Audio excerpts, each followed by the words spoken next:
Boa noite, graça e paz da parte do nosso Senhor e Salvador Jesus Cristo. Prazer, uma satisfação, uma alegria muito grande poder estar aqui e apresentar esse programa, parte do nosso culto, da palavra que nós ministraríamos na igreja. Nós estamos fazendo aqui para você que está me ouvindo pela Rádio Cidade FM 104.9 ou está me ouvindo pelas transmissões aí no Instagram e no Facebook. Que Deus possa abençoar ricamente a sua vida, a sua família, a sua casa, que você tenha desde já um início de semana muito abençoado em nome de Jesus. Eu gostaria de continuar a nossa caminhada aqui com você. Nós estamos aqui na primeira carta de Pedro, capítulo 2, do versículo 18 ao versículo 20. Nós estamos expondo essa carta já há algum tempo. E você que está me acompanhando, se você de repente perdeu alguma exposição, você pode buscar aí no IGTV, que fica algumas coisas postadas aí. E você que é da rádio, com certeza que está me ouvindo há mais tempo aí, você tem me acompanhado aí e você tem visto essa exposição desse texto bíblico. Eu gostaria de ler com você primeira carta de Pedro, capítulo 2, versículo 18, 19 e versículo 20, que diz assim: Servos, sede submissos com todo o temor ao vosso Senhor, não somente se for bom ou e cordato, mas também aos perversos.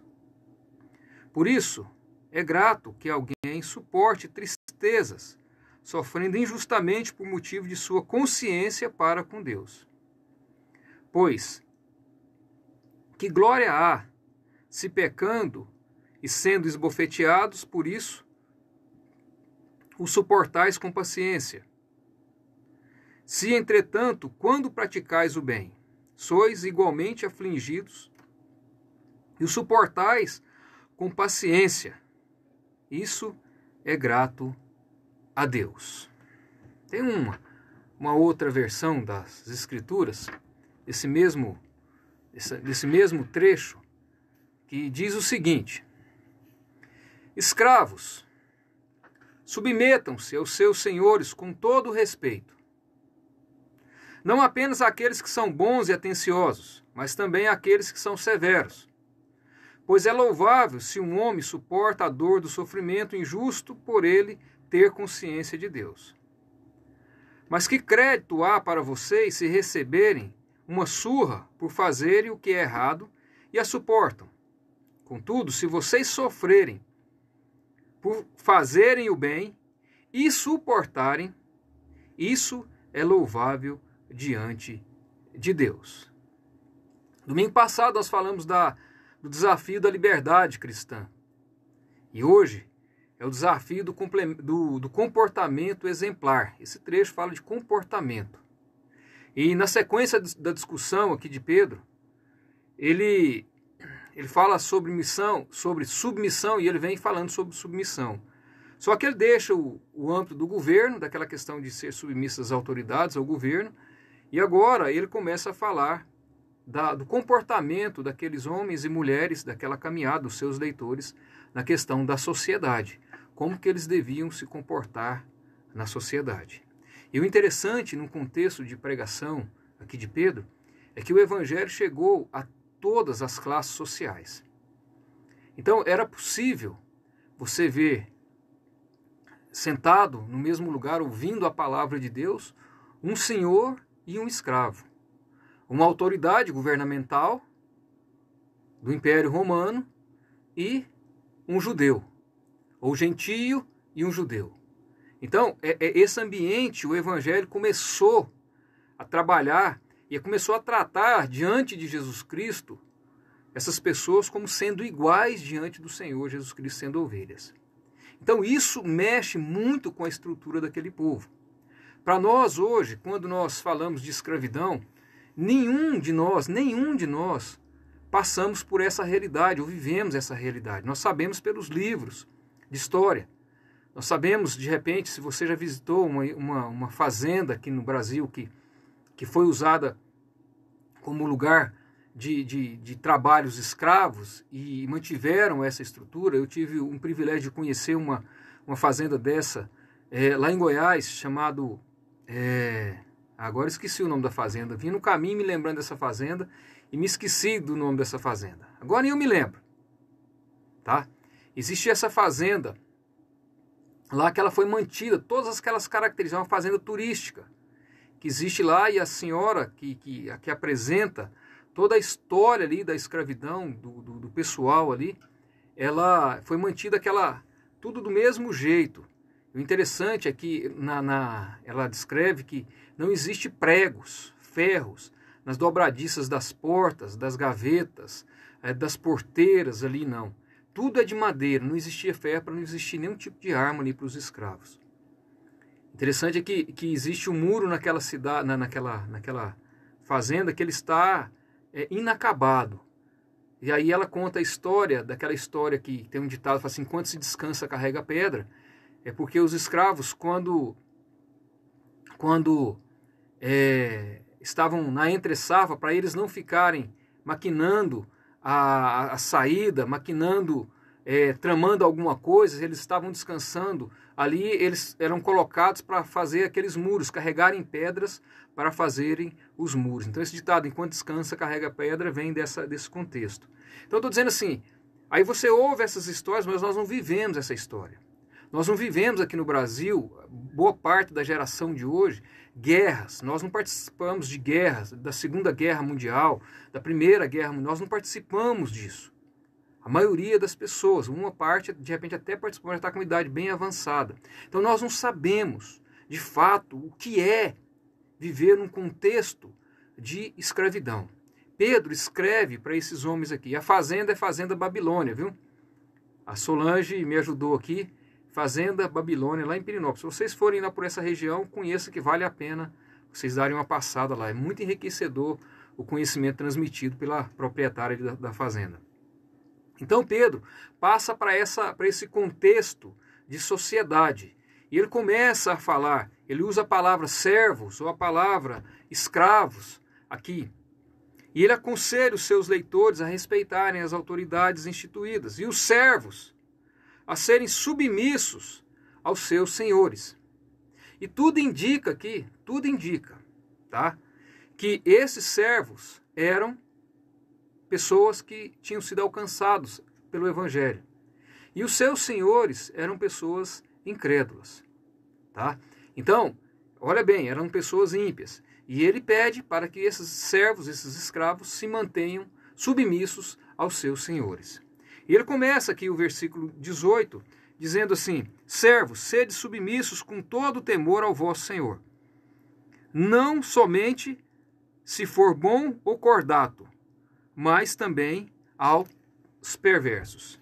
Então ele começa aqui, primeiro, a palavra usada aqui que ele começa, servos ou escravos.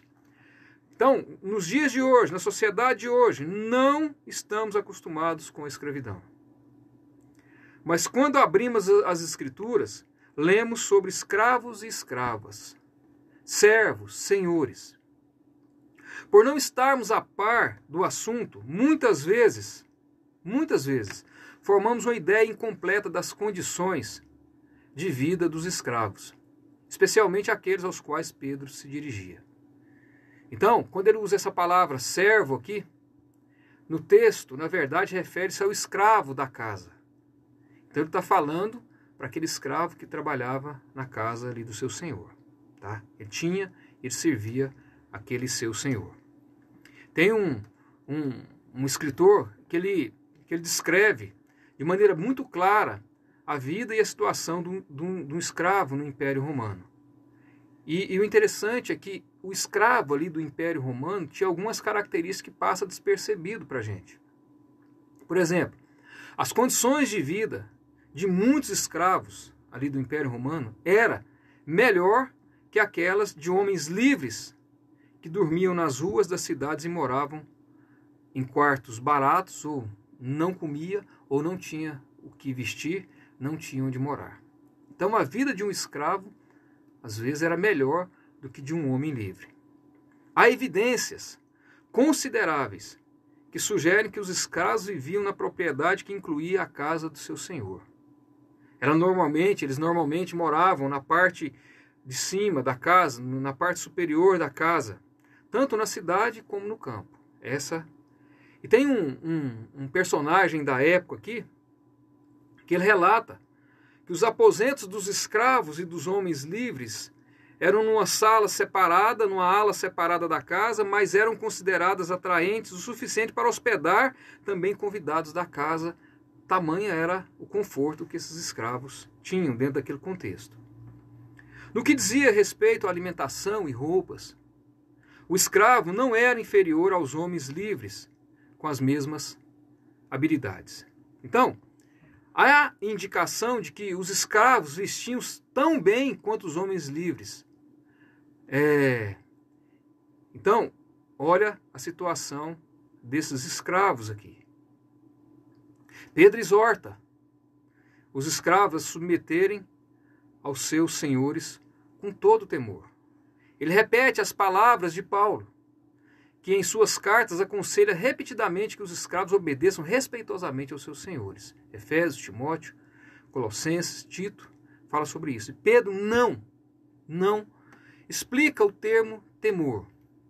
Mas o contexto indica que os escravos eram cristãos e os seus senhores não eram cristãos. Pedro deixa transparecer aqui nesse contexto que os escravos devem obedecer aos seus superiores e assim temer a Deus. Então, uma das formas deles mostrarem para os seus senhores que eles eram tementes a Deus eram obedecendo os seus senhores. E aí você poderia parar aqui um pouquinho e dizer assim: uma das formas das pessoas perceberem que nós somos servos e servas do Senhor nessa sociedade é quando nós vivemos de acordo com a fé que nós professamos. Não existe uma vida separada. É uma vida só e nós devemos ter a mesma vida em qualquer lugar que nós estivermos. Então aqui nós paramos um pouquinho e pensamos. Às vezes, em alguns contextos que nós trabalhávamos numa instituição evangélica, e já houve caso lá na época de alguns professores e professoras serem dispensados, ainda mais aqueles que trabalhavam com crianças, quando alguma informação ruim chegava daqueles professores na escola. E aí alguns diziam: não, mas a vida particular da pessoa não tem nada a ver com a vida profissional, o que importa é aqui. Mas para os pais daquelas crianças, significava para elas que eles queriam ter uma pessoa à frente para ensinar os seus filhos, uma pessoa que ensinasse, mas que vivesse aquilo que ela ensinava. Interessante essa questão de princípios e valores. Então, para aqui um pouquinho, e você que é empregado, você que é funcionário, você que é servidor público, você precisa se preocupar com a questão da sua caminhada, da sua vida.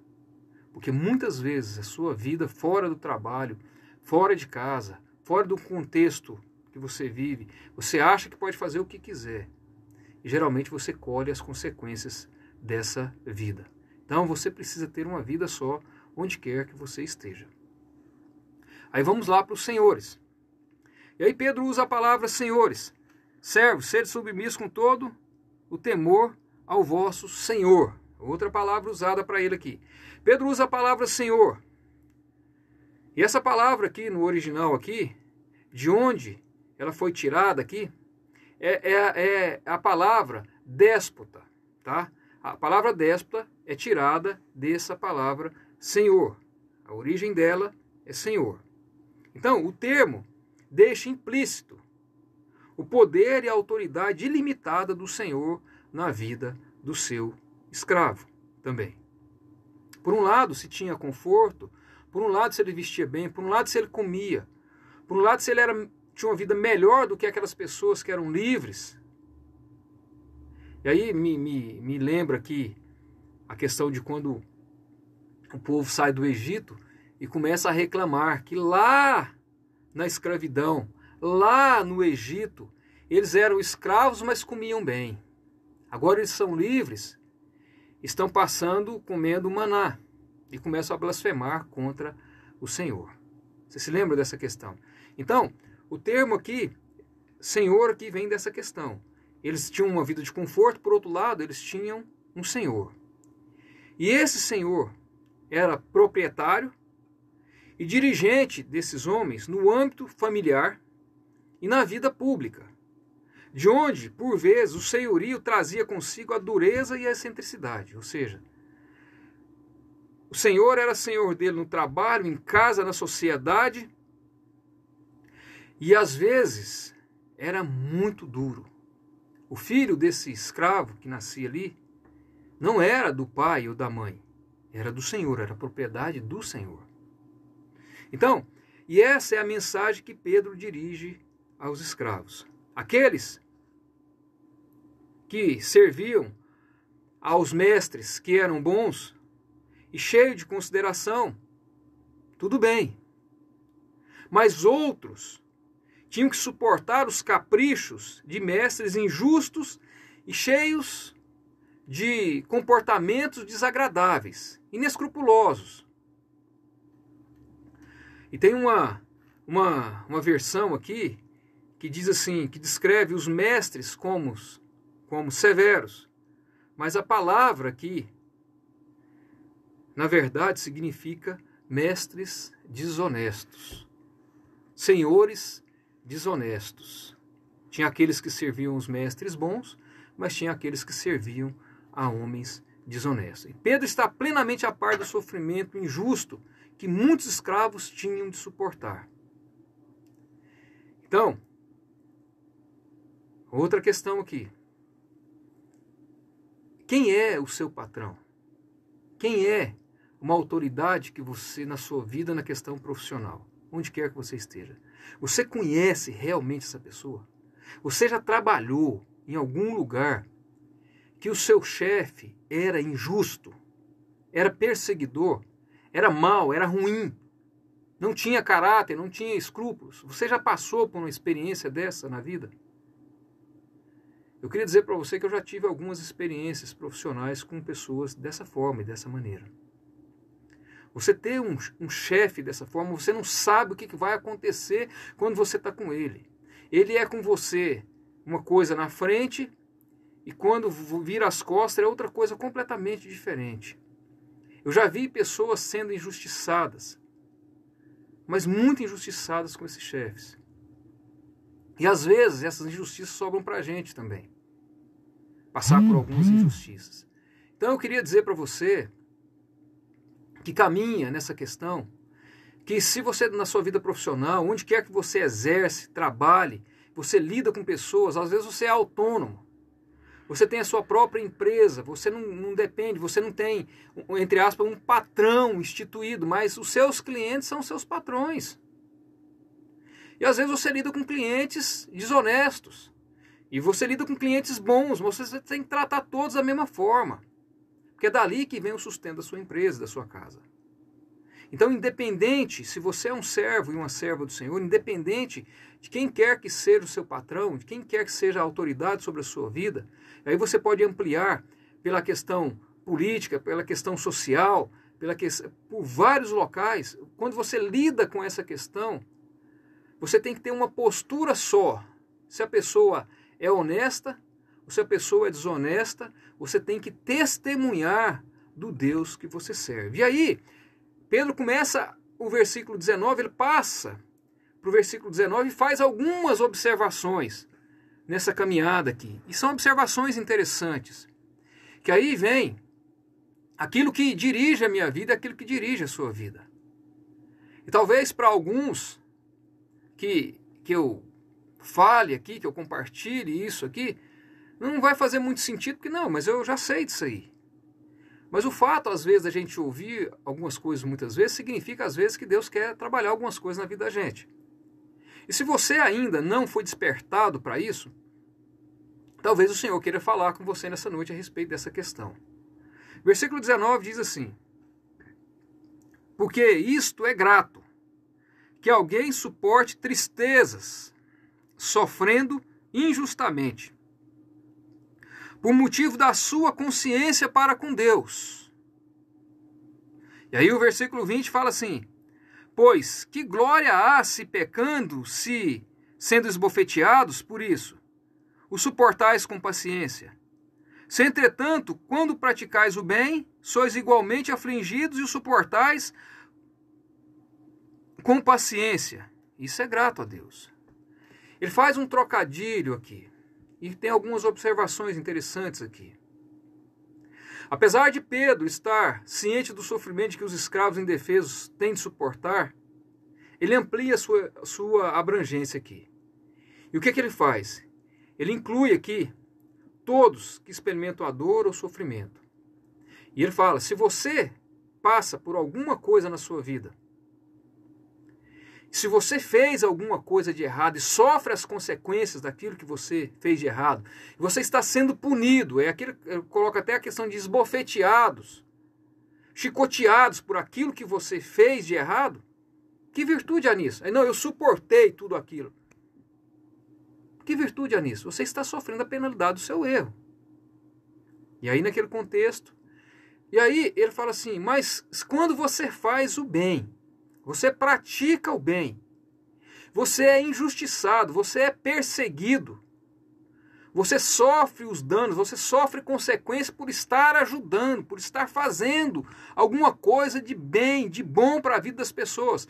Se você passa por isso, isso é louvável diante do Senhor. Aí eu queria parar mais uma vez para dizer para você o seguinte: quantos discursos eu ouço? Quantos eu já fiz também? Não, eu não vou fazer mais nada por essa pessoa. Porque eu já fiz demais e essa pessoa não reconhece nada. Ela não retribui nada. Eu estou fazendo e está todo mundo falando que eu sou bobo. E que ela está me fazendo de bobo, que ela não muda, que ela não tem transformação. Pelo contrário, quanto mais eu faço, mais prejuízo eu tenho. Tanto prejuízo emocional, que eu tenho, como prejuízo material e até prejuízo espiritual. Porque eu estou jogando pérolas aos porcos. Pega um versículo pinçado da Bíblia e usa nessa prática. Eu queria dizer para você o seguinte: se você é cheio da sua justiça própria, joga essa justiça própria fora. Lança fora isso aí da sua vida. Porque o que Pedro está dizendo aqui para você, aqui nessa noite, para mim, para os seus leitores lá naquela... Você tem que fazer o bem.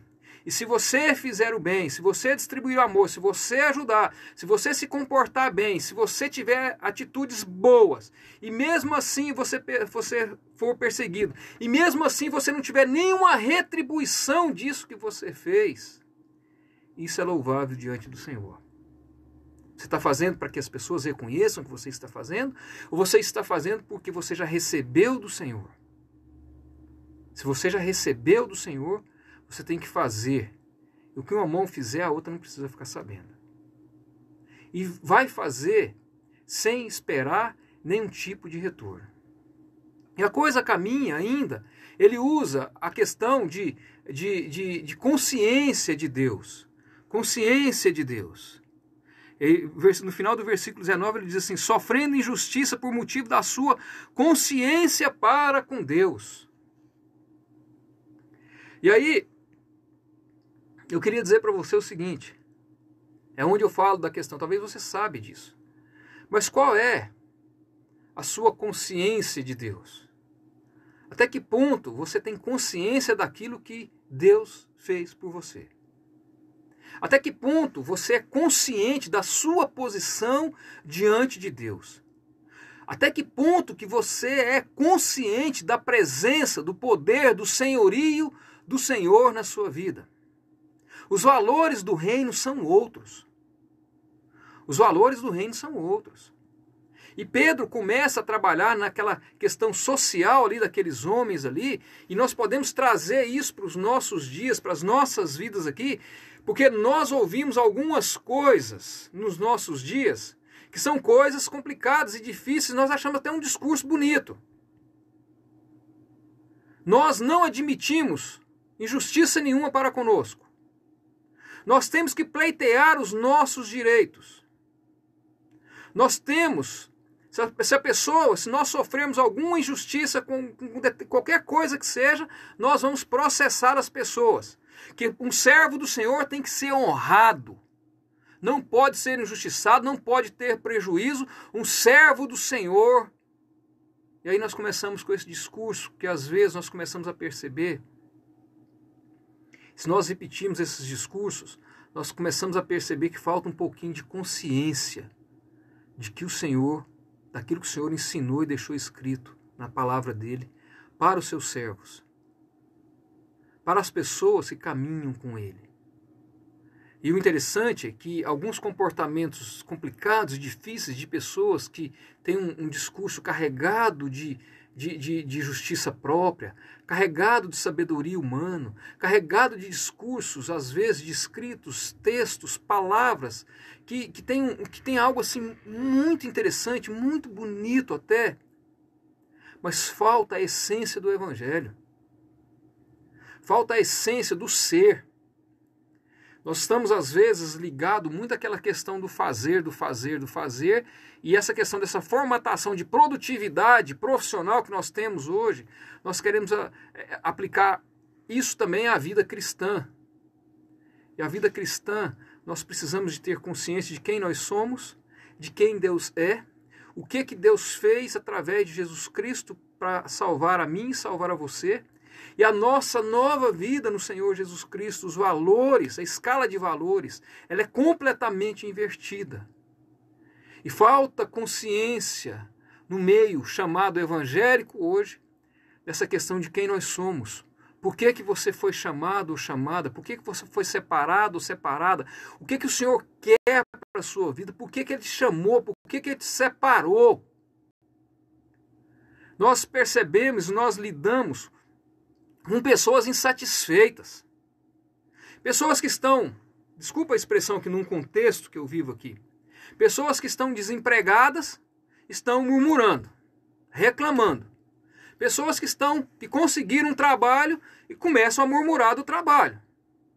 Você vê pessoas que estão saudáveis e pessoas que reclamam e murmuram. Pessoas que estão doentes murmuram porque falam assim, eu sou um servo e uma serva do Senhor, a enfermidade não pode chegar até mim. Porque eu sou um servo e uma serva do Senhor. Eu queria dizer para você que eu conheço muitas pessoas melhores do que nós nos dias de hoje, que foram homens e mulheres que foram usados poderosamente para transformarem a sociedade, transformarem nação, que morreram. Pega uma lista de homens influentes, escritores influentes, e qual foi a idade que eles morreram. 52, 35, 50, 48, 56. Homens novos, mulheres novas, que morreram de enfermidade. Quem trouxe a igreja presbiteriana, o Simon, morreu muito novo, mas deixou um legado. Então essa questão de homens, servos e servas do Senhor que tem esse discurso, eu queria dizer para você que infelizmente, está faltando base, está faltando consciência daquilo que Deus fez na sua vida. Nós podemos adoecer, nós podemos morrer, nós podemos ficar desempregados, nós podemos ficar empregados, nós podemos ter empresas, nós podemos fechar empresas, nós podemos sofrer com injustiça, sofrer com perseguição, nós podemos perder pessoas queridas, mas isso tudo não pode arranhar. Não pode arranhar, não deve arranhar, se você tem consciência daquilo que Deus é para você, daquilo que Ele fez, o seu comportamento, a sua atitude diante de Deus, não pode arranhar a sua comunhão com Deus, a sua intimidade com Deus, não pode atrapalhar a sua vida de louvor e adoração ao Senhor, mesmo que isso aconteça na sua vida. Isso é ter consciência do Senhor. E Pedro fala assim, se você sofrer injustiça, mas se você tiver consciência do Senhor, as injustiças que você sofreu, isso é louvável diante do Senhor. Qual foi o seu testemunho diante das suas injustiças sofridas, das suas derrotas, das suas perdas, dos seus prejuízos? Você acha que tem um homem ou uma mulher que tem o poder que tem o poder de tirar a sua vida, de causar um dano na sua vida, irrecuperável. Você acha que tem alguém? O que Pedro está dizendo aqui, se você tem um senhor assim, um desonesto, se você tem uma pessoa desonesta que talvez tramou e fez alguma coisa por você, mas acima dessa pessoa tem um Deus que nós servimos. E o valor que nós temos, a vida que nós temos é outra. Os valores são outros. Nosso coração, ele deve estar plenamente no Senhor em toda situação que nós estivermos vivendo. Então Pedro traz isso para aqueles homens e traz isso para as nossas vidas no dia de hoje. É isso. Deus abençoe ricamente a sua vida, a sua família, a sua casa. Que a paz do Senhor esteja com você, com a sua família, e que você tenha um final de semana abençoado em nome de Jesus. Vamos orar. Senhor, nós te agradecemos e te louvamos. Agradecemos pela tua palavra. E pedimos, ó Deus, que em nome de Jesus, o Senhor nos dê consciência de quem nós somos e daquilo que o Senhor tem por fazer nas nossas vidas. Nós queremos que em todo tempo o teu Espírito Santo nos lembre da obra maravilhosa que o Senhor Jesus Cristo fez por cada um de nós. Daquilo que Ele conquistou por nós ali na cruz do Calvário. E pedimos, ó Deus, que em nome de Jesus, o Senhor a cada dia, o Senhor nos lembre da nossa escala de valores. Buscar o teu reino e a tua justiça em primeiro lugar. Sabendo que as outras coisas serão acrescentadas nas nossas vidas. E algumas coisas até serão tiradas. Porque acima de tudo o Senhor quer o nosso coração. Nós agradecemos pela tua palavra e louvamos o teu nome. E que a graça e a paz do nosso Senhor e Salvador Jesus Cristo, o amor de Deus Pai, a comunhão e a consolação do Espírito Santo do Senhor repouse sobre vós, irmãos, agora e para sempre. Amém. Deus abençoe a sua vida e que você tenha uma semana abençoada em nome de Jesus. Amém.